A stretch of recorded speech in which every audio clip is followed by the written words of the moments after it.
Guys, yan. Wala tayong wala kami kuryente.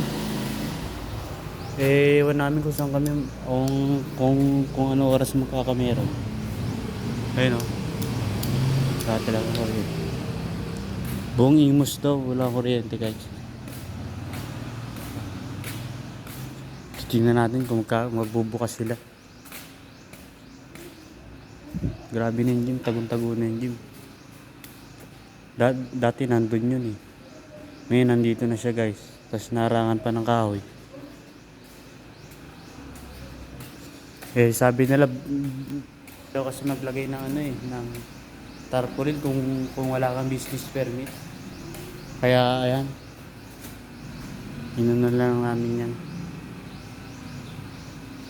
Ito yung bahay ng boss ko guys. Oh.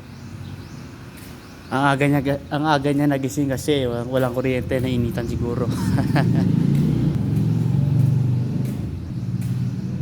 Yan guys. Ito nyo naman yan. Ito guys, di namin alam kung magkano halaga nito. Nasira na eh. Oh. Naabot kasi ng baha. Yan. Tapos yung mga dumbbell ng unti. Yan. Naunti kasi yung naupa kasi dito dati. Ang tawag dito. Marami siyang equipment dati dito. Naupa.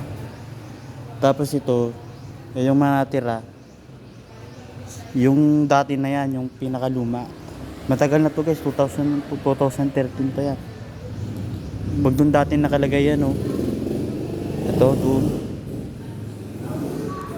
Diyan talaga sa bukana nakalagay. Ngayon nilipat na dito. Kasi ito guys, naputol. Ito. Naputol siya. Na siguro na paglagay kasi nila dito ng mga plate. Hanggang dito. Ayan, naputol. Magbuti itong nabili namin. Matibay, ayan yun. Pakatibay niya. May balot siyang plastic. Ayan o. Ayan, hindi nyo makita. Ayan, may balot siyang plastic. Ayan. Tibay yan guys. Mga ilang buwan yan bago tumagal. Putol.